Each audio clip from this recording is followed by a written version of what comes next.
नमस्कार दर्शक बंधु आज गुप्त ज्ञान कार्यक्रम को स्वागत। दर्शक बंधु आज आम आलोचन नहीं भूल खाद्य सेवन किपरि मृत्युर मध्य कारण हो पारे ए विषय आज आम आलोचना करवा। क्यों खाद्य सहित क्यों खाद्य मिसाई खाइले ताहा विष समान हुए एवं शरीर में नकारात्मक कार्य सृष्टि करे एपरिकी एलर्जी छऊ बांति एपरिकी मृत्युर मध्य कारण होता है।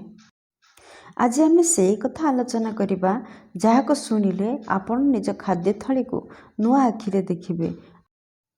आमे भावुछु खाद्य खाइले कौन हो सबु खाद्य तो भगवान कर दिया। हाँ दर्शक बंधु भगवान जेपरि देइछंती सेपरि खाइले ही शरीर सुस्थ रहे। भूल मिश्रण भूल समय भूल अभ्यास रे खाद्य सेवन धीरे धीरे आमको रोग दिए। आजिर ये वीडियो रे आमे आलोचना करवा क्यों खाद्य एकाठी मिसाई खाइले विष समान हुए, क्यों भूल अभ्यास आम शरीर को भीतर भांगी दे पारे। दयाकोरी यह वीडियोटी को शेष पर्यंत देखंतु कारण यह केवल वीडियो नुहे यह आपणकर स्वास्थ्यर सुरक्षा कवच।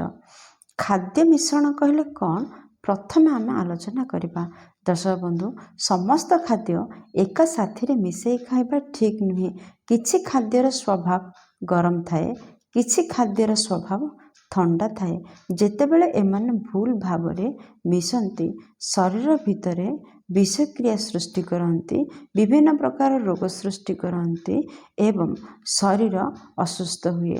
भूल खाद्य मिश्रणर क्षति जदि आमे बारंबार खाद्य भूल भाव में ग्रहण करूँ बा सेवन करूँ तेबे आमको विभिन्न प्रकार रोग हो पारे जेपरि पेटरे कष्ट हेबा गैस हेबा अम्लता वृद्धि पाइबा बांति हेबा चर्मरे दाग देखा जिबा कुंडेई हेबा आपणकर अलर्जी हेबा मुह फुली जिबा दुर्बल लागिबा शक्ति कमी जाबा एपरि बहुत किछि भूल खाद्य मिश्रणर उदाहरण आपण माने देखंतु। दुग्ध सहित माछ यह खाइबे नहीं। दुग्ध सहित लुणिया खाद्य मध्य खाइबा अनुचित। फल सहित भात किंबा डाली खाइबे नहीं। दही सहित माछ किंबा मांस खाइबे नहीं। कोल्ड ड्रिंक सहित गरम खाद्य खाइबे नहीं। एमाने एका साथी खाइले पचन एमानकर भल हुएनी माने ठीक रे हजम हुएनी। यार परिणाम कौन हेब जानछंती जेतेबेले खाद्य ठीक भाव में हजम हेब नहीं शरीर भितर विषाक्त पदार्थ तैयारी हब। एही विष द्वारा चर्म रोग एलर्जी पेट रोग विभिन्न प्रकार रोग हब। आयुर्वेद रे एक शब्द अच्छी विरुद्ध आहार अर्थात जो खाद्य एकाठी मिसिले शरीर पर शत्रु हो जाए से खाद्य को देखा भल लगे स्वाद लगे पाटी को किंतु भितर जाए ताहा विष हो जाए। आपण विष खाऊ नाहंती किंतु विष तैयारी करछंती भूल मिश्रण द्वारा। एसबु विष पेट भीतर ही खाद्य तैयारी होता है। एबे आमे गोटे गोटे करी से सत्य विषय रे आलोचना करबा। दुग्ध सहित माछ खाइले कौन पाई विषाक्त होता है। दुग्ध हेउची शीतल पदार्थ माछ हेउची गरम प्रकृतिर पदार्थ। एमाने जदि एकाठी मिसंती शरीर भितर भूल प्रतिक्रिया हुए। यह द्वारा कौन फल हुए जानछंती जदि माछ सहित दुग्ध मिसाई खाइबे ताहले चर्म रे दाग हुए एलर्जी हुए श्वेत दाग हुए कुंडेई लगे आज नहेले काली किंबा अन्य दिन शरीरर निश्चय भाव में क्षति हुए। जदि आपण सेकेंड देखंतु जदि दही सहित माछ मिसाई खाती ताहले दही होची चटका माछ भारी एकाठी मिसेले पेटरे विषाक्त प्रभाव जेपरि गैस एसिडिटी चर्म रोग एसब होता है। आपण भावुंट आमे तो खाऊँ किछि होनी किंतु भाई रोग तुरंत आसेनी धीरे धीरे आसे एवं यह धीरे धीरे बढ़े शरीर को अवश कर दिए। जदि दही सहित मांस मिसई खाइबे मांस हजम होगा समय निए। दही टक्का हुए गैस बढ़ाए फल कौन हुए पेट फुली जाए असुस्थता लगे आलस्य लगे एपरी अवस्था आमको भोगवाक पड़े। जदि कदली सहित दुग्ध मिसाई खाइबे ताहले मध्य क्षतिकारक। यह बहुत लोकंकर भूल କଦଳୀ ଭାରି, ଦୁଗ୍ଧ ଶୀତଳ। ଏକାଠି ମିଶିଲେ କଫ ବଢ଼େ, ଶ୍ୱାସ କଷ୍ଟ ହୁଏ, ଭାରିପଣ ଲାଗେ। ଶିଶୁମାନଙ୍କୁ ବି ଏହା ଦିଅନ୍ତୁ ନାହିଁ। ଏହାଦ୍ୱାରା ଶରୀରରେ କୁପ୍ରଭାବ ପଡ଼େ। ଆମ୍ବ ସହିତ ଯଦି ଦୁଗ୍ଧ ମିଶାଇ ଖାଇବେ, ଆମ୍ବ ଖଟା, ଦୁଗ୍ଧ ମିଠା ଏକାଠି ମିଶିଲେ ପେଟରେ ଫର୍ମେଣ୍ଟେସନ୍ ସୃଷ୍ଟି ହୁଏ।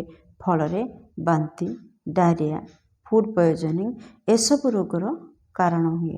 ଦର୍ଶକ ବନ୍ଧୁ, ଯଦି ଆପଣମାନେ କମଳା କିମ୍ବା ସପୁରୀ ସହିତ ଦୁଗ୍ଧ ମିଶାଇ ଖାଆନ୍ତି, ଫଳ ହେଉଛି ଖଟା, ଯଦି ଦୁଗ୍ଧ ମିଶାଇ ଦିଅନ୍ତି ପେଟରେ ଦହି ପରି ଜମିଯାଏ। ଫଳ କ'ଣ ହେବ ଦେଖନ୍ତୁ, ଏସିଡ଼ିଟି, ପେଟ ଜଳନ, ପେଟ ବେଦନା ଏସବୁ ରୋଗ ଭୋଗିବାକୁ ପଡ଼ିବ। ଯଦି ଆପଣ ତରଭୁଜ ସହିତ ଦୁଗ୍ଧ କିମ୍ବା ଦହି ଖାଇବେ, ତରଭୁଜ ଜଳୀୟ, ଦୁଗ୍ଧ ଭାରି ଏକାଠି ମିଶିଲେ ପଚନ ବିଗିଡ଼େ, ଡାଇରିଆ ହୁଏ, ଗ୍ୟାସ୍ ହୁଏ। ଯଦି ମହୁ ସହିତ ଗରମ ପାଣି କିମ୍ବା ଗରମ ଦୁଗ୍ଧ ପିଅନ୍ତି, ତାହେଲେ ଆୟୁର୍ବେଦ କହେ ଗରମ ମହୁ ବିଷ ସମାନ। ଏହା ଶରୀରରେ ଟକ୍ସିନ୍ ବଢ଼ାଏ।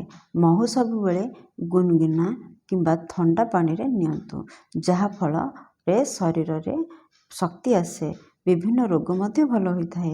ଘିଅ ସହିତ ମହୁ ସମାନ ପରିମାଣରେ ଖାଇଲେ ଏହାର ବିଷାକ୍ତ ସଂଯୋଗ ହୁଏ। ସମାନ ପରିମାଣ ହେଲେ ଶରୀର ପାଇଁ ନିହାତି ଭାବରେ ଖତରା ହୋଇଥାଏ। ଆପଣମାନେ ଶୁଣୁଛନ୍ତି କିନ୍ତୁ ଭାବୁଛନ୍ତି କି ଆମେ ନିଜ ହାତରେ ନିଜ ଶରୀରକୁ ବିଷ ଦେଉଛୁ।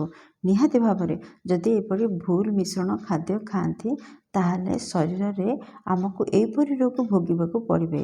ଫଳ ସହିତ ଯଦି ଭାତ କିମ୍ବା ରୁଟି ଖାଆନ୍ତି, ତାହା ଠିକ୍ ନୁହେଁ। ଫଳ ତୁରନ୍ତ ହଜମ ହୋଇଥାଏ, ଭାତ ରୁଟି ଧୀରେ ଧୀରେ ହଜମ ହୋଇଥାଏ। ଏକାଠି ମିଶିଲେ ପେଟରେ ଫର୍ମେଣ୍ଟେସନ୍ ସୃଷ୍ଟି ହୁଏ, ଗ୍ୟାସ୍ ସୃଷ୍ଟି ହୁଏ, ଅମ୍ଳ ମଧ୍ୟ ସୃଷ୍ଟି ହୁଏ, ଯାହାକୁ ଆମେ ଏସିଡ଼ିଟି ବୋଲି କହୁ। ଥଣ୍ଡା ପାଣି ଏବଂ ଗରମ ଖାଦ୍ୟ ଯଦି ମିଶାଇ ଖାଇବେ, ତାହେଲେ ମଧ୍ୟ ଏହା ଖରାପ ଅଟେ। ଗରମ ଖାଦ୍ୟ ଖାଇବା ସାଥେ ସାଥେ ଯଦି ଆମେ ଥଣ୍ଡା ପାଣି ପିଇବା, ତାହେଲେ ଏହା ଆମର ହଜମ ଶକ୍ତି କମିଯାଇଥାଏ। ଏହାଦ୍ୱାରା ଖାଦ୍ୟ ଠିକ୍ ଭାବରେ ହଜମ ହୋଇପାରେ ନାହିଁ। ଯଦି ଚା କିମ୍ବା ଦୁଗ୍ଧ ସହିତ ଲୁଣିଆ ସ୍ନାକ୍ସ ଖାଆନ୍ତି, ଏସିଡ଼ିଟି, ପେଟ ଜଳନ ଏବଂ ଗ୍ୟାସ୍ ହେବାର ସୁନିଶ୍ଚିତ ହୋଇଥାଏ। ତେଲିଆ ପଦାର୍ଥ ସହିତ ମିଠା ଏକାଠି ଖାଇବା, ଯେମିତି ସମୋସା ସହିତ ଜିଲାପି, ପୁରୀ ସହିତ କ୍ଷୀରି ସ୍ୱାଦ ଭଲ ଲାଗେ, କିନ୍ତୁ ଲିଭର ଏଥିରେ ଆମର ବହୁତ ଲିଭରରେ ପୀଡ଼ା ହୁଏ, ହୃଦୟ ଉପରେ ଚାପ ପଡ଼େ। ଏହା ବ୍ୟତୀତ ଆପଣ ମଦ ସହିତ ଯଦି ଔଷଧ ସେବନ କରନ୍ତି, ଏହା ସବୁଠାରୁ ଭୟଙ୍କର ହୋଇଥାଏ। ଲିଭର ଫେଲ୍ ହେବାର କାରଣ ମଧ୍ୟ ହୋଇଥାଏ। ମୃତ୍ୟୁ ପର୍ଯ୍ୟନ୍ତ ଆମକୁ ଭୋଗିବାକୁ ପଡ଼ିଥାଏ। ଦୟାକରି ଏହାକୁ କେବେ ହେଲେ ନିଅନ୍ତୁ ନାହିଁ ଏକାଠି।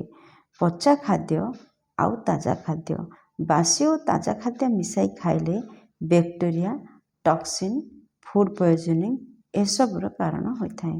ଦର୍ଶକ ବନ୍ଧୁ, ଆପଣ ଯଦି ରାତିରେ ଦହି ଖାଆନ୍ତି, ତାହେଲେ ରାତିରେ ଦହି ଖାଇବା ଦ୍ୱାରା ଶରୀରରେ କଫ ଶକ୍ତିକୁ ବଢ଼ାଏ। ଶୀତ ରୋଗ, ନାକ ବନ୍ଦ ଏପରି ଭୋଗିବାକୁ ଆପଣଙ୍କୁ ପଡ଼ିଥାଏ। ରାତିରେ ଯଦି କଦଳୀ ଖାଇବେ, ତାହେଲେ କଫ, ଭାରିପଣ, ଅଳସୁଆ ଲାଗେ। ଅଧିକ ମସଲା ପ୍ଲସ୍ ଦୁଗ୍ଧ ଯଦି ଖାଇବେ, ତାହେଲେ ପେଟ ଜଳନ ଆଉ ଏସିଡ଼ିଟି ନିହାତି ଭାବରେ ହେବ। ଖାଇବା ସାଥେ ସାଥେ ଶୋଇବା, ଏହା କରିବା ଦ୍ୱାରା ଖାଦ୍ୟ ଜମିଯାଏ, ମୋଟାପା ବୃଦ୍ଧି ହୁଏ, ଶରୀରରେ ଗ୍ୟାସ୍ ମଧ୍ୟ ବୃଦ୍ଧି ହୁଏ। ଫଳ ଖାଇସାରିବା ପରେ ଦୁଗ୍ଧ ଯଦି ଆପଣମାନେ ପିଅନ୍ତି, ତାହେଲେ ମଧ୍ୟ ଶରୀର ପାଇଁ ଏହା କ୍ଷତିକାରକ ଅଟେ। ପେଟ ଖରାପ ହୁଏ ଏବଂ ଅସୁସ୍ଥତା ଆପଣମାନଙ୍କୁ ଭୋଗିବାକୁ ପଡ଼େ। ଦର୍ଶକ ବନ୍ଧୁ, ଆମେ ଭୁଲ କରୁଛୁ। ଆମେ ଯେଉଁ ଖାଦ୍ୟ ଖାଉଛୁ, ତାହା ସଠିକ୍ ପରିମାଣରେ ସଠିକ୍ ମିଶ୍ରଣରେ ଖାଉନାହୁଁ। ସେଥିପ୍ରତି ଆମେ ଦୃଷ୍ଟି ଦେବା ଉଚିତ। ଆମେ ଖାଇଲା ବେଳେ ମୋବାଇଲ ଦେଖୁଛୁ, ଶୋଇଯାଉଛୁ। ଆମେ ସମୟ ଏବଂ ବେଳ ଦେଖୁନାହୁଁ, ମିଶ୍ରଣ ଦେଖୁନାହୁଁ। ପରେ କହୁଛୁ ମୋ ପେଟ ଭଲ ଲାଗୁନି, ମୋ ଦେହ ଭଲ ଲାଗୁନି, ଶରୀର ଦୁର୍ବଳ ଲାଗୁଛି। ଆମେ ଯାହା ସବୁ କରୁ, ତାହା ଆମ ଶରୀରରେ ପ୍ରତିଫଳିତ ହେଉଛି। ଏସବୁର କାରଣ ହେଉଛି ଆମେ ନିଜେ। ଭୁଲ ଖାଦ୍ୟ ଅଭ୍ୟାସ। ଆପଣ ଯଦି ଫଳ ଖାଉଛନ୍ତି, କେବଳ ଫଳ ଖାଆନ୍ତୁ। ଦୁଗ୍ଧ ପିଇଲେ କେବଳ ଦୁଗ୍ଧ ପିଅନ୍ତୁ। ରାତିରେ ହାଲକା ଖାଦ୍ୟ ଖାଆନ୍ତୁ। ଥଣ୍ଡା ଏବଂ ଗରମ ମିଶାନ୍ତୁ ନାହିଁ। ଖାଇବା ପରେ ଅନ୍ତତଃ 100 ପାଦ ଚାଲନ୍ତୁ। ପଚା ଖାଦ୍ୟ ଖାଆନ୍ତୁ ନାହିଁ। ପ୍ରାକୃତିକ ଖାଦ୍ୟ ଖାଆନ୍ତୁ। ଶରୀରକୁ ସମ୍ମାନ ଦିଅନ୍ତୁ। ଶରୀର ଆପଣଙ୍କୁ ସେବା କରିବ। ଆପଣଙ୍କର ନିହାତି ଶରୀର ସେବା କରିବ। ହଁ ଦର୍ଶକ ବନ୍ଧୁ, ଶରୀର ଭଗବାନଙ୍କର ଦିଆହୋଇଥିବା ଗୋଟେ ମନ୍ଦିର। ଏହାକୁ ମଦିରା କରିବେ ନାହିଁ। ବିଷ ଦେଇ ନଷ୍ଟ କରିବେ ନାହିଁ। ଆଜି ଯଦି ଆପଣ ସଚେତନ ହେଲେ, ଆଗାମୀକାଲି ରୋଗ ଆପଣଙ୍କୁ ଛୁଇଁ ପାରିବନି। ଯଦି ଏହି ଭିଡ଼ିଓ ଆପଣଙ୍କୁ ଭଲ ଲାଗିଛି, ଦୟାକରି ଲାଇକ୍ କରନ୍ତୁ, ସେୟାର କରନ୍ତୁ। ଯଦି ଆମ ଚ୍ୟାନେଲରେ ଆପଣ ନୂଆ ଅଛନ୍ତି, ତାହେଲେ ଚ୍ୟାନେଲଟିକୁ ନିହାତି ଭାବେ ସବସ୍କ୍ରାଇବ୍ କରନ୍ତୁ, ଯାହାଦ୍ୱାରା ଆପଣ ପ୍ରତିଦିନ ପ୍ରକାଶ ପାଉଥିବା ଗୁପ୍ତ ଜ୍ଞାନ ବିଷୟରେ ଜାଣିପାରିବେ। ଏହି ଭିଡ଼ିଓଟିକୁ ଆପଣରୁ ଅତିମାତ୍ରାରେ ଆପଣଙ୍କର ପ୍ରିୟ ପରିଜନ ସହିତ ସେୟାର କରନ୍ତୁ, ଯାହାଫଳରେ ଏହି ଭିଡ଼ିଓଟି କାହାର ଜୀବନ ବଞ୍ଚାଇ ଦେଇପାରେ। ହେ ଭଗବାନ, ସମସ୍ତଙ୍କୁ ସୁସ୍ଥ ବୁଦ୍ଧି ଦିଅନ୍ତୁ, ସୁସ୍ଥ ଜୀବନ ଦିଅନ୍ତୁ। ଆମ ସମସ୍ତଙ୍କୁ ରୋଗରୁ ରକ୍ଷା କରନ୍ତୁ। ଜୟ ଜଗନ୍ନାଥ। ପୁଣି ଦେଖା ହେବା ଗୁପ୍ତ ଜ୍ଞାନର ଅନ୍ୟ ଏକ ଅଧ୍ୟାୟରେ। ସେହି ପର୍ଯ୍ୟନ୍ତ ରହୁଛି। ଆପଣଙ୍କୁ ପୁଣି ଥରେ ଧନ୍ୟବାଦ ଏବଂ ନମସ୍କାର।